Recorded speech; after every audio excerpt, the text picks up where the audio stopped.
To the I Love CVille Show. My name is Jerry Miller. Thank you kindly for joining us on the program. It's the Wednesday edition of the show. We are sitting a block away from a courthouse where 24 hours ago, 3 men who claim to be officers of Immigration and Customs Enforcement Agency, otherwise known as ICE, stampeded into a Charlottesville courthouse wearing plain clothes. One of the men completely masked, like he had a mask on his face. 3 plainclothes men, one of them wearing a mask. They had no identification on them, badges, any kind of branding that said they were from ICE. They had no paper documentation, nothing that acknowledged they were employed by the Immigration of Customs Enforcement, ICE. They stampeded into a Charlottesville courthouse, and I'm going to use the word kidnap. I guess you can call it abducted. Maybe you call it captured. From my standpoint, this is kidnapping, and we're going to show the video to you viewers and listeners. And they dragged 2 Hispanic men out of a Charlottesville courthouse. One of the Hispanic men that was in this courthouse yesterday, 24 hours ago, had the charges against him dismissed. So he was walking out the courthouse as an innocent man when he was dragged and kidnapped by plainclothed, masked men out of the courthouse. I don't know that that's entirely relevant. I'm not sure why you're interrupting there, but which part is not entirely relevant that I just said? The charges in the courthouse. You don't think it's relevant? And are you on a 2-shot, or are you just talking here as the voice of God? We're on a 2-shot. Okay. You don't think it's relevant that one of the 2 men had the charges against him completely dismissed? He's walking out of the courthouse with the mindset, I am a free man now. I don't have these charges hanging over my head. And then 3 men enter the courthouse wearing plain clothes, one of them with a mask on, and take him into a nondescript, unmarked van and drive him to God knows where? I think it's important to emphasize that one of the 2 men was completely innocent, and the second man was in court paying a fee tied to driving under the influence. I'm not marginalizing DUI in any capacity, okay? I'm not marginalizing DUI, but the second Hispanic man that was in the courthouse here, in the courthouse, was not facing charges of murder, right, or grand larceny, or anything tied to children or weapon use. Okay, I think it is important to highlight, and we're getting in the weeds here. We're getting in the weeds. This is not the main topic. The main topic is 3 men went into a Charlottesville courthouse. You make your point why you think it's not important to highlight that one of the 2 men was innocent, okay? I think that is beyond the conversation here. The conversation in the video that we're going to show is 3 men entered a courthouse in Charlottesville wearing plain clothes. One of the men had a mask on covering his face. A balaclava. They had no you call it a balaclava. I don't think anyone in the world knows what that means. Or a ski mask. It's a mask. Okay. It's a mask. His face was hidden by a mask. I'm going to put you back on a 1-shot. Okay, no, we'll have a 2-shot. His face was hidden by a mask. Okay, let's just use terminology that everyone understands. His face was hidden by a mask. They walked into a courthouse and they took 2 men and they threw them into a van, and they did not have to show any documentation, nor did they have to have any badges on their person or any identifying branding tied to the law enforcement agency that they were working for. We are now living in a world, 100 and some days into Donald Trump's 2nd term, where plain-clothed men, one wearing a mask, can go into a courthouse that is supposed to be protected by the sheriff, by the Albemarle County Sheriff, by law enforcement, local law enforcement, and these plainclothes men can say, hey, I work for ICE, these people are coming with me, I'm not going to show any documentation whatsoever, I don't have to have a badge on, and I'm going to throw you into this nondescript van, this unmarked van, and I'm going to take these people anywhere I want. I'm going to ask these questions. Are we setting a precedent in America today where anyone can say they're ICE, basically impersonate ICE and start kidnapping people in Charlottesville, in Albemarle County, in Fluvanna County, Orange County.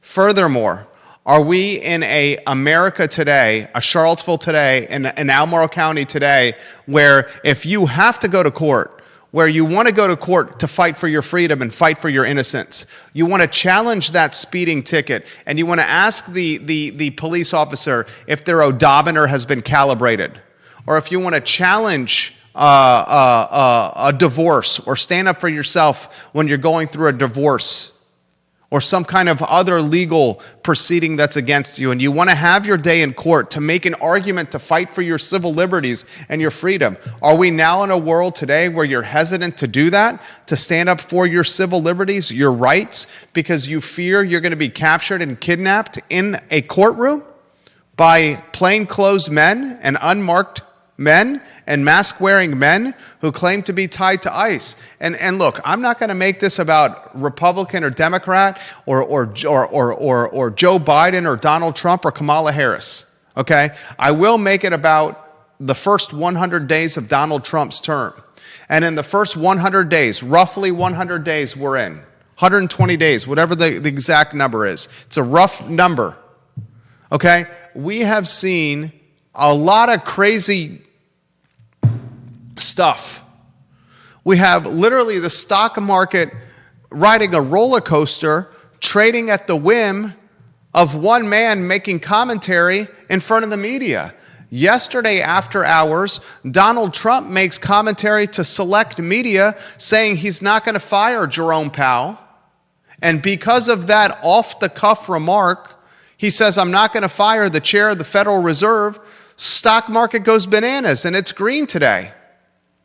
2 days prior, Donald Trump was saying, I'm going to smear Federal Reserve Chairman Jerome Powell. Donald Trump is saying Powell's a D-bag. He's calling him every name in the book. He's trying to bully him in the media so he drops rates. Yesterday, he does an about face and says, no, I'm not going to keep him. I'm going to keep him around. I'm going to keep him around. So in the first 100 and some days, markets are trading based on the commentary of one man. In the first 100 days, we have the Department of Immigration and Customs Enforcement having the autonomy and the power to go into courthouses across our country and to detain and kidnap people. Geez Louise, we got a lot to cover on today's program. You got that video ready to go? And I want to hear your commentary here, J-Dubs. I want to hear your commentary. I want the viewer and listener to see what we're talking about. If you haven't seen this, giddy up and get ready. I find this absolutely disgusting, what we're about to watch. And I'm going to explain to you why. Not only disgusting, I find it dangerous. I find it disheartening. I find it disturbing, demoralizing, depressing. This is 24 hours ago, 1 block from where I sit in downtown Charlottesville. 3 men, one of them masked, all of them plain-clothed, raiding a courthouse in Charlottesville and essentially kidnapping 2 Hispanic men, dragging them out and throwing them into an unmarked van, taking them to God knows where. This is in Charlottesville, ladies and gentlemen.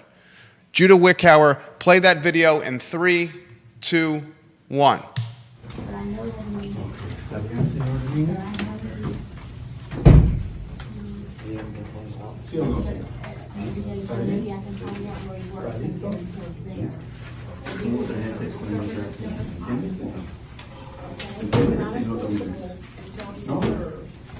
Excuse me, you cannot impede me on my lawful duties. That is a crime. Do you understand?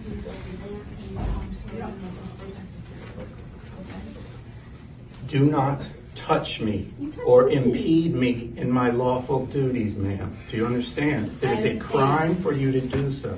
Why? Do you have a warrant So you for are his arrest? Do you have a warrant for his arrest? Yes.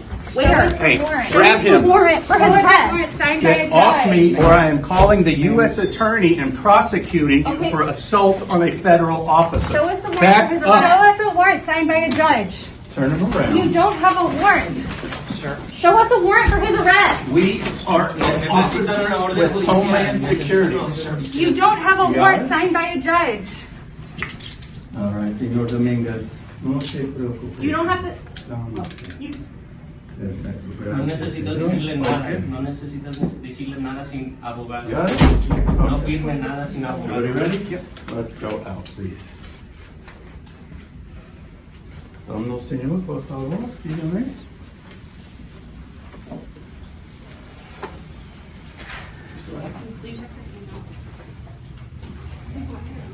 Yep. I'll do it first. Just everybody make sure we got it here. We got the phone? That is terrifying. How do you describe what you just saw? Viewers and listeners, regardless of the side of the aisle you fall on, regardless of Republican or Democrat, Libertarian, Socialist, you vote, you don't vote, who gives a rat's ass? How do you describe what you just saw?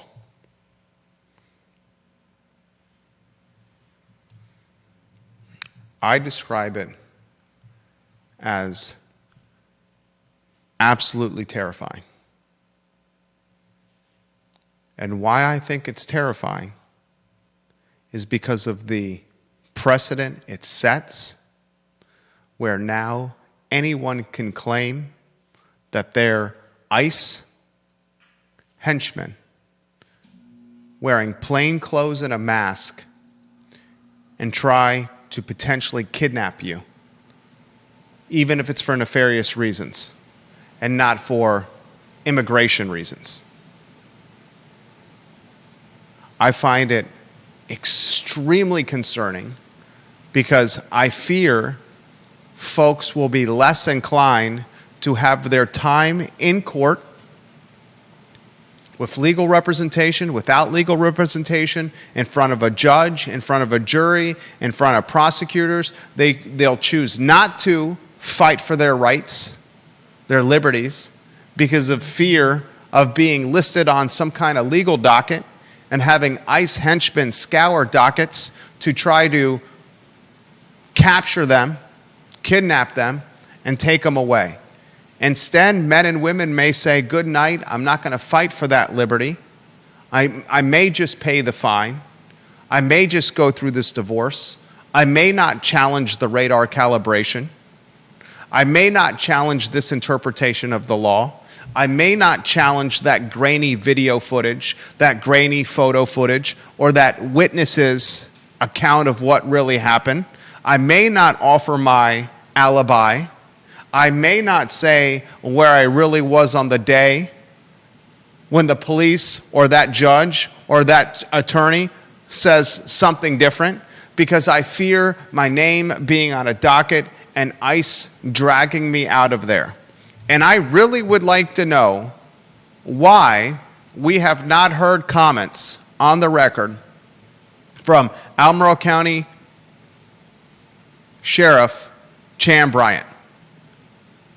Albemarle County Police Department has completely distanced itself from ICE. The police department has said, per our existing policy and practice, the Albemarle County Police Department does not inquire into the immigration status of victims or witnesses. That's what a police spokesman told the Daily Progress. The police department said, while Albemarle County Police Department collaborates with home security investigations and ICE on significant cases such as homicide, sexual assaults, and child exploitation investigations, we do not have the legal authority to enforce federal immigration laws. I understand that. But why has Albemarle County Sheriff Chan Bryant not offered some commentary on what happened yesterday?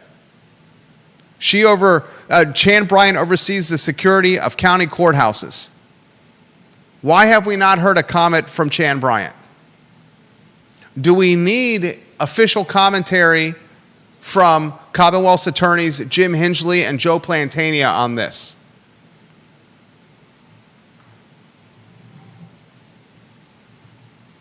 These are the questions I have. Heather Lamont Walker, her photo on screen, and then Judah Wickhauer, we'll get to your take. She says in the comments, Where was the security? Yes, it was scary. No communication. That mask was not the standard issue. Kevin Yancey says, stop sugarcoating it. No other president has or would do what he has done. Heather Lamont Walker hopes the deputies knew the men were ICE. She hopes that courtroom security would know that ICE law enforcement was there. Hope is a powerful word, but a very ambiguous word, a very uncertain word. Hope is not something that I do business upon.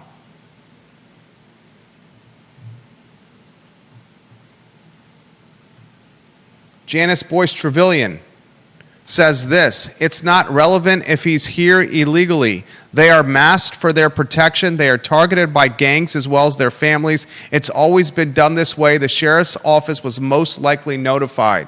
Janice Boyce Trevelyan highlights the mask wearing of ICE is to protect the henchmen with ICE from being targeted after the fact. I don't buy that. I respect JBT's opinion on this program significantly. Janice, I do. I don't buy the mask wearing is for protecting the henchman and the henchman's family after the fact. Judah Wickhauer, I can't wait to hear what you have to say. I will not interrupt you on this in any capacity. I mean, this is obviously very troubling. And I understand what Janice is saying about the masks, but when you look at the man in the video wearing the mask, he looks like he just stepped off the campus at UVA, and I mean he's got a backpack with a like sea green water bottle. He is not a person I would trust to be arresting anyone, and I think what's even more troubling than the mask is the fact that they're not showing any paperwork. I don't care about the mask. The mask is terrifying in a way, but I understand the point that she's making. The problem is if in this case it's only one masked man, but if a group of masked people came and tried to take someone in your household or in your business without showing a badge, without showing a warrant, I would think that would end up causing more trouble. I mean, how long before somebody who is legally carrying pulls out a gun and says, no, if you don't show me a warrant, you're not putting someone in handcuffs and taking them out to your white unmarked van. I mean, that's how people disappear forever. I would not allow that to happen in my presence if I could potentially stop it. When are we at the point where unmasked men come to your house? I'll Masked rephrase. or unmasked? I'll rephrase. Thank you. When are we at the point where unmasked men or masked men come to your house in plain clothes without paper documentation, claiming to be ICE officials, and cuffing you and dragging you into an unmarked van to take you to a location that you have nowhere you are going to? When are we at the point where your response to that is, I don't trust you are in fact ICE, I think you are criminals with nefarious intentions, and my response is to stand up and protect myself and my family and utilize force in doing so, including the use of a gun? If someone goes to your house, if this can happen in a courtroom, if someone goes to your house in Charlottesville, 3 men, one of them wearing masks, forces their way in, uses force, alpha dog tactics, are you within your rights to respond with a gun in your house? I have that. Is that a fair question? Yeah. And look, I'm not going to make this about, it's not a show that's about politics here. But 100 and some days into the second term, and look at how much Charlottesville and Albemarle County have been affected already. The University of Virginia, hiring freezes, no cost of living raises, no performance-based bonuses, no spending tied to research or any discretionary spending. And now the talk at the University of Virginia is pay cuts because federal funding is being frozen, potentially pulled altogether. At the same time, the Board of Visitors are cutting spending. We're about to relay a story to you about the Federal Executive Institute. The city of Charlottesville wants to buy this building for its public school system. Mm-hmm. The Federal Executive Institute, as of 5 months ago, had people in it working for the federal government. Now it's a shell, it's empty, and the city may purchase it for its public school system and for its preschool use. Mm-hmm. That story's coming up. We got people kidnapped from courthouses, probably gone through metal detectors to do this kidnapping. We have, ladies and gentlemen, and it's trivial in comparison, but not really, it's your retirement, a Loch Ness Monster, Big Bad Wolf, Alpengeist, Apollo's Chariot stock market with a nod to Busch Gardens in Williamsburg and its roller coasters. Every day it's something new. You talk about trading earnings report? No, it's not trading earnings report. You talk about trading on product releases? You talk about trading on manufacturing? No, it's not about product releases. It's trading the commentary of one man and what he has to say on that given day and how he feels. Yesterday after hours, Trump makes the comment, I'm not going to fire Jerome Powell. What's weird about that is the day before that, he was calling Jerome Powell a D-bag. He was smearing Jerome Powell. He was saying he's the worst Fed chair in history, saying all the nasty stuff possible about the chair of the Federal Reserve to try to bully him into lower rates. Then yesterday after hours, after calling him a D-bag and smearing him, Trump says, well, you know what? I'm not going to fire him. Then the markets rally. Is that how we're investing now?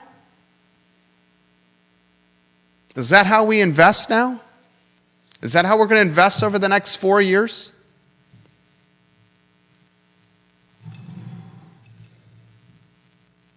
And then I'll add this, and you jump in, and then I'll go to you, the viewer and listener.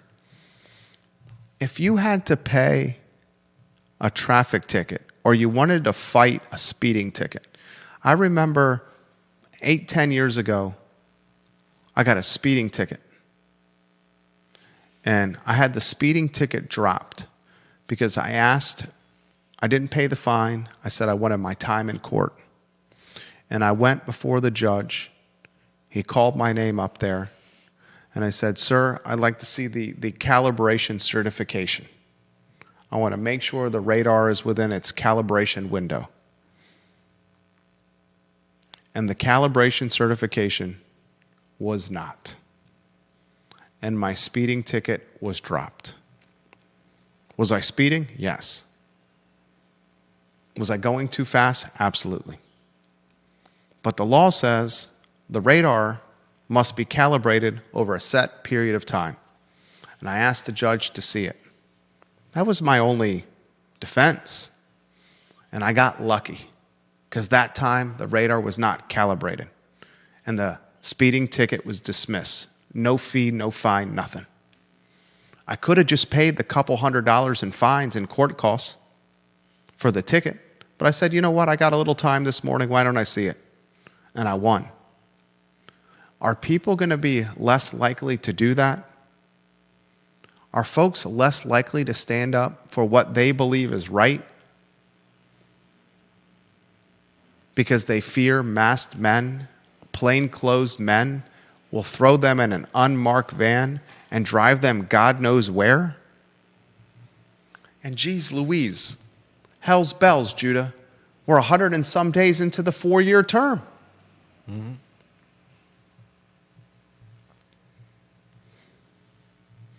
Kevin Yancey, the video was shot by someone in the courtroom. It was obtained by the Daily Progress. We aired it, and we included a courtesy while airing the video, highlighting that the Daily Progress showed it on its site. Holly Foster is watching in Henrico. She says, this is outrageous. Did they have a badge to show who they were? This crap has to stop. If people are going to be arrested, have a proper police person handle it. This could happen to any of us if we don't watch out. Bingo, 100%. Yeah. I'll paint a very scary story, a very scary scenario. You ready for this one? Mm-hmm. Wealthy person walking down the street on Preston Avenue, on Market Street, on the downtown mall. 3 men go up to him, claiming to be ICE, wearing masks and plain clothes within close proximity of a white unmarked van. Tell whoever's around the wealthy person, we are ICE. We can do this. Don't touch us. Get out of our way. If you touch us, you're breaking the law. They cuff the man. They cuff the woman. They drag the man. They drag the woman into the unmarked van, and they leave. We are left asking, were they ICE or not? But our human nature is to hesitate, because the more we see videos like this, the more we start thinking, maybe they are in fact ICE. I remember on Tuesday, April 22nd, in that Charlottesville courthouse, I saw a video on the I Love CVille show that they did this, so they must be ICE. I should not intervene. I should do nothing. That's terrifying. Mm-hmm. That is terrifying.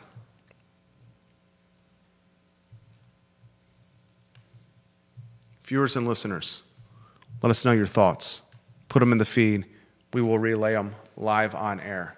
Judah Wickower, perspective from you before we go to these comments that are coming in. I mean, I'm not sure what more I can add. I think that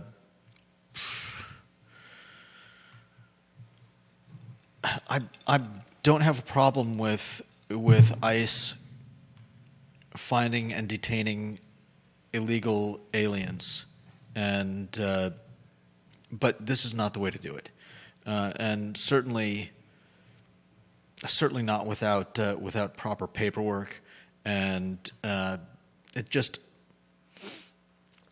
does set a precedent that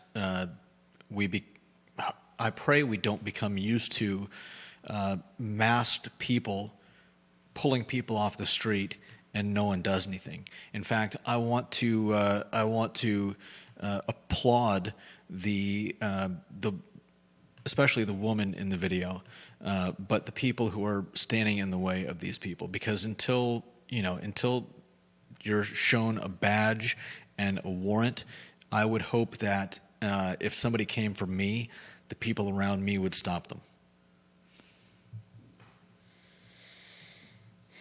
Yeah, you know why they would stop them if people were trying to kidnap you? I don't, but...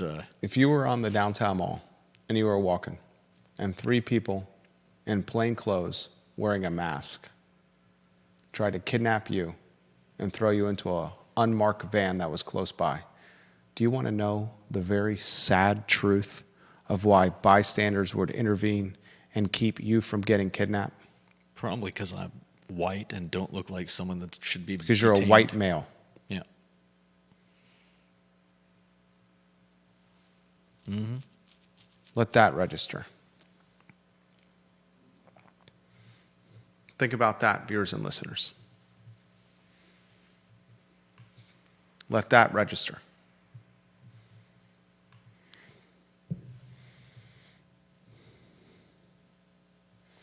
This comment comes in from someone who's watching the program that's asking for some discretion. I am surprised none of these agents have gotten shot. I can imagine that if I had a concealed carry permit and some random people came at me with no warrant, ... Bingo. And then think about the Pandora's box we are left with if one of these ICE henchmen ended up getting clipped. Mm-hmm.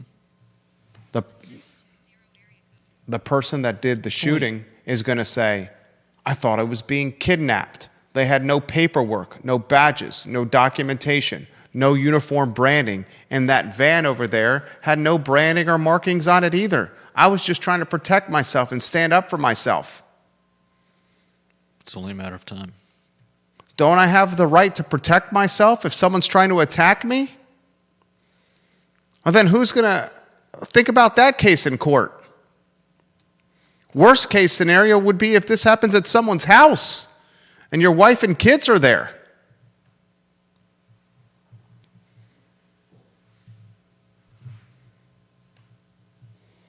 Jeez. And this just happened in Charlottesville. And this just happened in Charlottesville. And I'll say it again. This just happened in Charlottesville, in our town, 1 block from where I'm sitting, in a town of less than 50,000 people, and what we think is our Mayberry, what we think is our Brady Bunch, what we think is our Teflon best place to live in America, best place to retire in America, 9th most restaurants in the country in America per capita, best music scene in America, best hiking in America, best outdoors in America, one of the best college sports towns in America. What's all the monikers we have? Can we have all those monikers if people are just getting kidnapped out of courthouses and thrown in unmarked vans in front of sheriffs when their case was dismissed and they thought they were walking out of the courthouse a free man? What is the emotional roller coaster ride this Hispanic gentleman was going through, Judah? He goes to court facing a charge of assaulting his roommate. After going through the legal proceedings yesterday, the Hispanic gentleman has his case dismissed, and he's walking away from the judge, turning down the aisle after saying, "Thank you, Your Honor," in broken English, walking to the swinging doors as he's leaving the courtroom, thinking, my case was dismissed. I am free to go. And as he exits the courtroom and heads to the foyer, pushes his way through the swinging doors, with the judge now looking at his back, 30 yards tops away from the judge, a masked man cuffs him and drags him out in front of innocent bystanders who are screaming, asking for badges and documentation. That happened yesterday. And the best place to live in America, Charlottesville, Virginia.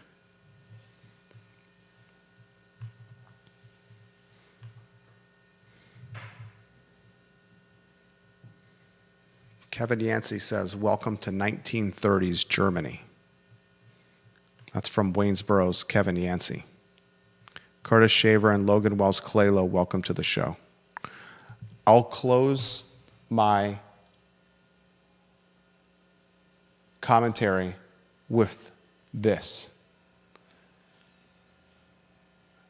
I am completely on board for America, for the Commonwealth, for Central Virginia, for Albemarle County, for Charlottesville, to focus on making sure the folks in our country are documented and entered our country the right way. I am all for that. I'm all for that.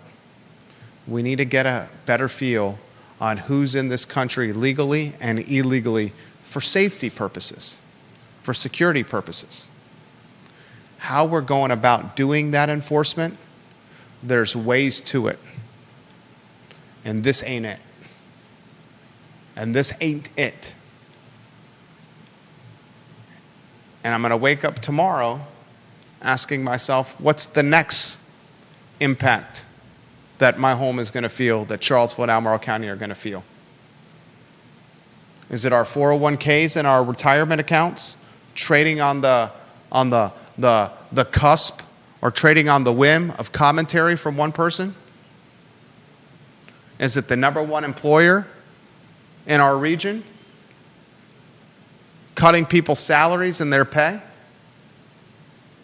Is it the second driver of the economy, the government sector, the spies, the injics, seeing mass layoffs? What's the impact the lumber and the tariffs is going to have on housing and real estate and new construction and the labor associated with housing and building new construction? How's that going to drive up the cost of living? How will our schools be impacted by federal funding? How will our nonprofits be impacted by federal funding? How will our housing affordability initiatives be impacted by federal funding or lack thereof? What are we going to wake up to tomorrow? We're 100 and some days in. What's the next headline on Wednesday, April 23rd?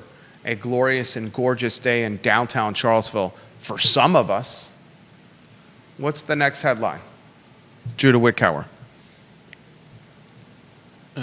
The at-large seat or the Executive Institute building? Let's go to the at-large seat. Neil Williamson's got some comments here. The president of the Free Enterprise Forum. Love Neil Williamson. Great guy. Smart guy. Was on Facebook earlier today. Saw the co-chair of Livable Charlottesville, Matthew Gillikin, lamenting why Albemarle County doesn't have an at-large seat, a 7th seat. It's got 6 districts, Albemarle County. It's got the Rio district. Let's see if I can bang these out. In fact, I know I can bang them out. Can you bang out the 6 districts of the Albemarle County Board of Supervisors, Judah? Not to put you on the spot. No. You got the Rio district. You got the Scottsville district. You got the Samuel Miller district. You got the Whitehall district. Jack Jewett district. And then you got Diantha McKeel's district, the Rivanna. 6 districts. We've done it this way all along. 6 districts, Albemarle County. Livable Charlottesville's lamenting, why don't we have an at-large seat, a 7th seat to represent the county in totality? Says 6 seats is bad. Says 6 seats creates gridlock. If you have 6, you have to have a supermajority of 4 to get anything done. 3-3, if it's a 3-3 vote, nothing happens. Whatever they're talking about, the vote is no if it gets tied 3-3. You need 4 for something to happen. You got the activists in the city of Charlottesville, the activists who live in the city of Charlottesville, now trying to do activism in Albemarle County. The same activists that created a new zoning ordinance, an NZO, that's dog do. A new zoning ordinance that's tied up in court. Plaintiffs suing the city, a city that doesn't have an attorney, a lawsuit that's still going on. Even if the plaintiffs lose the lawsuit, they're going to appeal. They're going to say Judge Worrell shouldn't be over this lawsuit. He lives in the city. His wife is a housing activist. Conflict of interest. We got years of this lawsuit, ladies and gentlemen, and years of standstill with this new zoning ordinance. An ordinance led by activists in the city. Now they've screwed that up. Now they're turning their attention to Albemarle County. The activism is we should have 7 people on the Board of Supervisors in Albemarle County because then you can have a 4-3 vote and something will happen. There will be no ties. That's their take. I push back on that. You know why I push back on that? You know how I push back on that? I push back with facts. And you know what the facts are? You know what the facts are, Judah? Nope. The activists say if you have an at-large seat in the Albemarle County Board of Supervisors, the county is extremely blue. So the likelihood of you having a 7th person in that seat being a Democrat means Democrat policies would be pushed forward. And you know what? That is the truth. But here's the reality. Every single person on the Albemarle County Board of Supervisors is already Democrat. Yeah. You have a board that's dominated by Democrats. That's historically been dominated by the Albemarle County Democratic Party. The county bleeds blue. Having an extra seat, you're just going to have 7 Democrats instead of 6. Why does an extra seat matter, activists in the city of Charlottesville that are now trying to infiltrate Albemarle County with your activism? You already have the Democrats in control of the board, in control of potential housing policy, and expanding the designated growth area, and spending more money on housing affordability. One of the reasons they're raising the tax rate 4 cents, they're talking about it, is housing affordability initiatives. Of course, another reason is they want more fire, police, and rescue. I find it distasteful and out of touch to raise the tax rate at this time when our economy is showing signs of cracking locally. I told you earlier in this week, I've been here 25 years, and I've never seen such vulnerability in the Charlottesville, Albemarle, and Central Virginia economies. I pointed to UVA's headwinds. I pointed to the defense sector, the government sector, the spies, the headwinds there. I pointed to assessments being out of control, credit card debt being out of control, groceries being out of control. Family of 4, my wife and I, a 7-year-old and a 2.5-year-old, go to grocery shopping for 1 week, $300 plus bill for groceries. What do you get? Fraction of what you had before COVID. Has anyone seen gasoline tick down to the low 2s or high 1s? Nah, it's flirting with $3 a gallon. Raise the tax rate.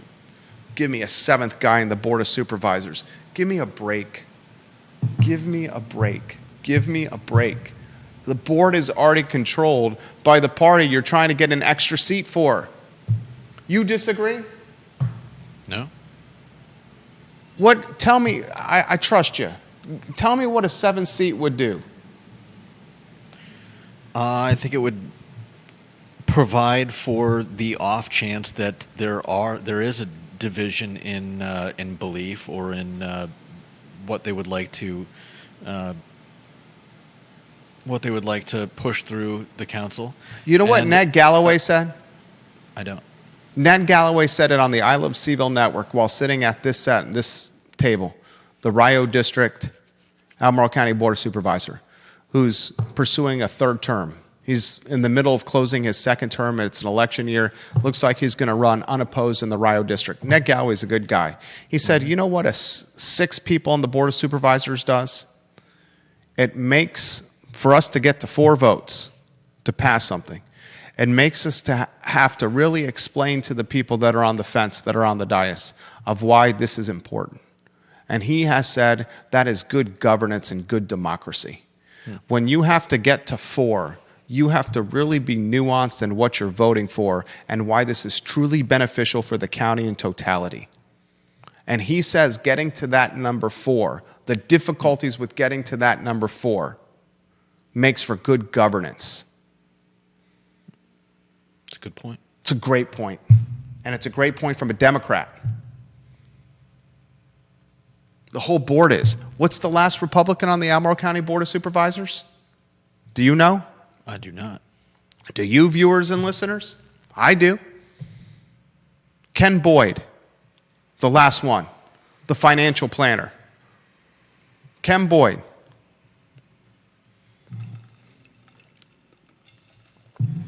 John Blair on LinkedIn.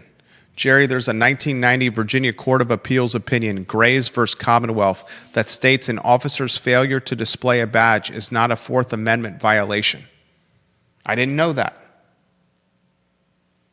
There's a 1990 Virginia Court of Appeals opinion, Grays versus Commonwealth, that states an officer's failure to display a badge is not a Fourth Amendment violation. What about a warrant? What about any paper documentation at all? What about any documentation at all, John, out of curiosity? We're learning from you here. Furthermore, I thought we lived in, and this is just a layman speaking, okay? This is just a average Joe asking questions, okay? I thought we weren't allowed to walk around and wear masks. During COVID, didn't they have to make some changes, or didn't they have to change some stuff legally to allow us to wear masks? Prior to COVID, wasn't the law that you could not wear masks in Charlottesville and Albemarle County and elsewhere? Am I wrong in remembering that? And that was part of the reason why people got pepper sprayed on the UVA campus. Yeah. When was it when was it legally and the attorneys that are watching the program, if Mr. Hingley's watching the show, I would love to know what he likes to watch the show. Jimda would love to hear from Mr. Hingley here. When did it become completely legal to wear masks? And it wasn't just a mask this guy was wearing. And this is where you can use the exact terminology. I apologize where I cut you off. Is it baklava, the Greek dessert that he was wearing on his face? It's pronounced balaclava, I think, but it's essentially a ski mask. It's a mask that goes over your head and covers all of your face except like your eyes. This is not just a COVID mask. Right. That covers your mouth and your nose like you see in the hospital. This guy legitimately had his entire face, neck, the back of his head, the top of his head, and it draped down his chest and the back of his back and kind of touched his shoulders. I mean, this was like... This is a condom for his face. He looks like military, at least his head does, and then you scan down and he looks like a fraternity bro. Just an odd mix. And then there's the pink shirt guy who looks like it kind of looks like a hippie. The whole thing is just incredibly odd. And the worst part is that they're not showing ID or a warrant. That's the most troubling to me, is that how long will it be until opportunistic I don't want to swear. Opportunistic people start following this trend. Just, put on a mask. My whole point. I know. How long till every Tom, Dick, and Harry is wearing a baklava all over Charlottesville and is throwing people into O.J. Simpson's van? Let me go find some baklavas and wear them and say I'm ICE and throw people into a sketchy O.J. Simpson van. Mm-hmm. It's not a perfect reference because the baklava is a Greek dessert and O.J. Simpson drove a Ford Bronco. Yeah, it's a balaclava. Say that 3 times fast. If you want me to. I bet you can't. Balaclava, balaclava, balaclava. Very well done. Baklava, baklava, baklava. We kid, but we shouldn't. Mm-hmm. Neil Williams says he shares 2 links on the I Love CVille group. John Blair's got a response comment that I'm going to get to next. He says, here's a pull quote from 2012 post from the Free Enterprise Forum research. He says, the Free Enterprise Forum researched the 16 localities in Virginia that are frequently used by Albemarle County for benchmarking purposes. Of these localities, all but one, Prince William, have an odd number construct of their governing body. He's in favor of the 7. Are you, Neil, you're in favor, I think, of the 7? The point I made against Gillikin in his Facebook post is he highlights that having the 7th would, I'll read it verbatim. This is the co-chair of Livable CVille. This is the guy that was led the charge on the new zoning ordinance in the city of Charlottesville. Mm-hmm. This organization drove the new zoning ordinance in the city of Charlottesville, a new zoning ordinance that is costing taxpayers obscene amount of money as we're paying a third-party law firm to defend the city in a lawsuit against plaintiffs that are not going to back the F down. The plaintiffs in this lawsuit are here to stay. If anyone thinks this is going to be resolved anytime soon, you're huffing glue. And they're going to appeal if Worrell votes against them by saying this judge shouldn't have been involved in this case because of conflict of interest. The co-chair of Livable CVille says this. Keep in mind, too, Albemarle is pretty consistently about 2/3 Democrat in elections. An at-large seat would be filled by someone selected by the Democratic majority to put in good, Democratic-friendly policies. What world is this? Well, he lives in the city. That's why, maybe he doesn't understand that Albemarle County is not 2/3 Democrat. Every single person that's on the board is a Democrat. Yeah. Every single one. Mm-hmm. The last Republican to serve on the Board of Supervisors was Ken Boyd. Albemarle County. Stay in your lane, dude. Stay in your lane. Albemarle County, Ken Boyd, supervisor. I should know this. When was the last time Ken Boyd was a board of supervisor? The last Republican. Ken Boyd served 3 terms. He's a financial planner. Albemarle County, he was a supervisor, first on the school board.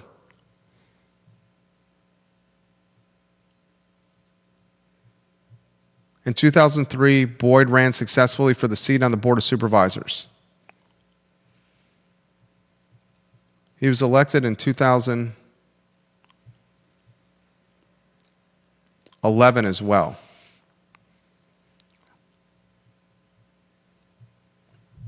So we're talking, what, 10 years? I'm doing this on the fly here. I apologize. I should know this. 10 years is the last time a Republican's been on the board? And this 2/3 number is ridiculous. All right, it's 1:30 marker. We don't need any of this crazy wackadoo Charlottesville activism in Albemarle County. What has the crazy wackadoo activism done for the city? Seriously. We're still doing the Buford School reconfiguration. The money that was earmarked for the West Main Streetscape project, the free money that we were going to get from the Commonwealth. It was given back. And the free money that we were going to get from UVA to redo West Main Street, the West Main Streetscape, one of the most important gateways in the city of Charlottesville, the connector between the University of Virginia and downtown, arguably the most important connector in the city of Charlottesville, got a boatload of free money. That boatload of free money wasn't utilized. Yep. Because activists said this is a waste of money. We should reconfigure the Buford Middle School. That thing's still going on. All the kids that were going to get help by this school reconfiguration, guess what? They've graduated. Yeah. And if they haven't graduated, they've been gentrified out of their neighborhoods and out of their houses. And the people that have replaced them, they're baby boomers. They don't got kids in schools. The people that have replaced them, they're super deluxe wealthy. They got kids in private schools. The people that have replaced them, they don't look like the kids that were going to get the upside of the school reconfiguration. Activism did that. What else has the activism done? Oh, let's make this zoning the most radical zoning code in American history. Let's not be mindful of studies and traffic and infrastructure. And once we pass it, if you create it, if you build it, they will come. Nothing has come. Nothing has come. Not a single project of merit has come. You got a granny flat and a basement apartment in Locust Avenue and one in Belmont. Nothing has come. All it's done is cost us money and a lawsuit, taxpayer money. A city doesn't have an attorney on staff. Third-party representation. I'm told, and that last face-to-face with Worrell in the courtroom, that the plaintiffs were on one side watching the city's third-party representation and just taken aback with how idiotic their representation was, the city's third-party representation. The plaintiffs were over there snickering, saying, this guy's a clown. He's losing. And Worrell cut the dude off. Exact words I heard from the courtroom. John Blair says, here is a link to the Virginia statute which criminalizes mask wearing. You'll note that there are some exceptions. It would be up to the individual to prove that one of the exceptions apply. And he shared a link. Let's see it. I'm doing this on the fly here. Some of this stuff, it's easier for me to do on the fly. There are prohibition of wearing masks in certain places. There are exceptions. It shall be unlawful for any person over 16 years of age to, with the intent to conceal his identity, wear any mask, hood, or other device whereby a substantial portion of the face is hidden or covered so as to conceal the identity of the wearer to be or appear in any public place or upon any private property in the Commonwealth without first having obtained from the owner or tenant thereof consent to do so in writing. However, the provisions of this section shall not apply to persons, 1, wearing traditional holiday costumes. Okay, that's Halloween.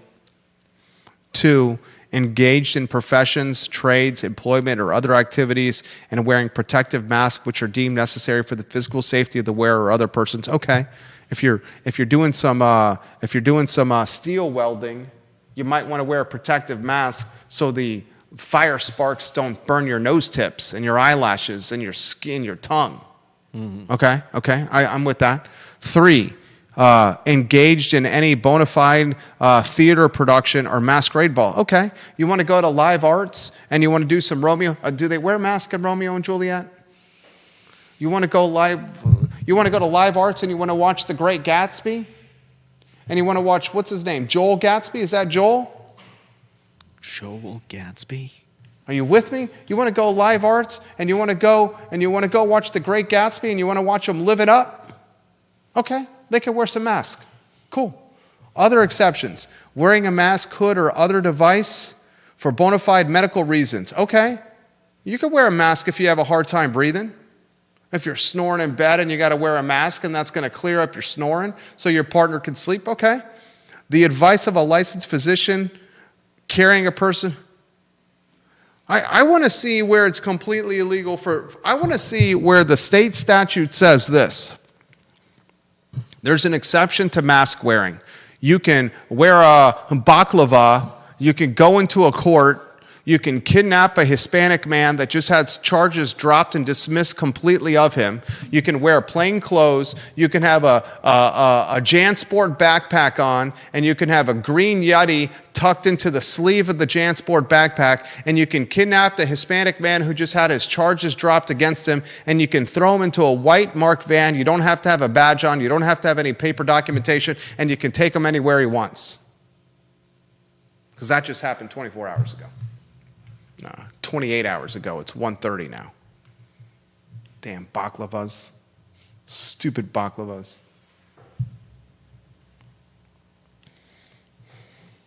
Are we going to save the last topic to tomorrow? What is the last topic? I'm all fired up today. Feel for the man's family. I feel for the man's family. What is the man's family going through right now? Seriously. What are the two men's family going through now? Where are our family members? And who took them? No doubt. All right, we'll save this to tomorrow. The city of Charlottesville wants to buy the Federal Executive Institute building that just closed down. And the city of Charlottesville wants to weave it into Charlottesville public school system. This release just came out. Charlottesville City Schools have submitted an application to the U.S. Department of Education to acquire the Federal Executive Institute campus. This is a big campus. Donald Trump signed an executive order closing the facility. The Federal Executive Institute was created in 1968 by the U.S. Office of Personnel Management. Charlottesville City wants to buy this for the Charlottesville public school system. And it wants to do it to try to improve the infrastructure around its early education programs, its preschool programs. Charlottesville City issued a release saying the public school system would use money that was already allocated for the consolidation of the preschool from 6 separate sites into one. This is actually a good idea. I'm actually going to give Charlottesville props on this. I hope they get this. Yeah. I hope the city gets this. Sam Sanders, the city manager, called this a generational opportunity for the city. I hope the city is able to get the Federal Executive Institute building. I mean, granted, it could go into, what if it goes into up? Who would not want to buy this if you had the opportunity to buy it with that location? Yeah. We'll talk about it tomorrow. For Judah Wickower, who, do you like baklava? It's a little sweet. I love baklava. It just like melts in your mouth. It's just so flaky and delicious. And the surprise jellies inside, you never know what you're going to get.